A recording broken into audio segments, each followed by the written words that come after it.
Future Media News. Independent, accurate, and on time.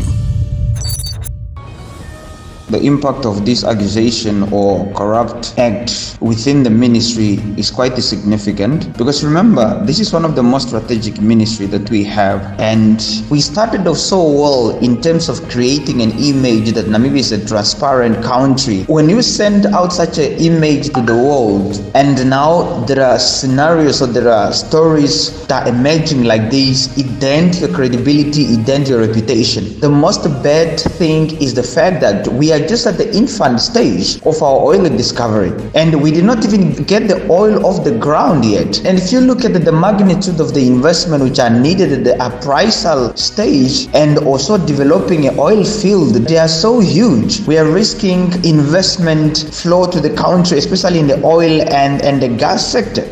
Given the impact of monetary policy, one needs to ensure that the committee is independent, and therefore the composition of the committee should ensure its independence. This is why there's generally hesitation towards having external members of different sorts on, including, for instance, industry representatives, because you risk then having players becoming referees as well, providing the risk of a clear conflict. Namibia's score really reflects a situation where we are stagnating in terms of our efforts to fight corruption or to curb corruption. And there are some significant things that would be in our favor. If we did them, our score could improve. And that's things like, we have to operationalize the Access to Information Act. We have to implement fully the Whistleblower Protection Act, which has been on the books now for over 5 years. And then, of course, things like joining the Extractive Industries Transparency Initiative, which is in the Harambee Prosperity Plan 2.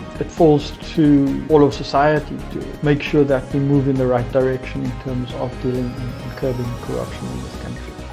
Elon Musk announced the news in a series of posts on his platform X, saying that the unnamed patient is recovering well and that initial results showed what Musk called promising neuron spike detection. The billionaire Tesla and SpaceX CEO added that Neuralink's first product would be called telepathy and would allow someone to control a phone or computer just by thinking, although it's unclear how well the implant is currently working. The company's website says the clinical trials are open to volunteers with limited or no use of both hands due to a cervical spinal cord injury or neurological disorder. Neuralink is one of several firms working on translating brain signals into digital outputs. Future Media News.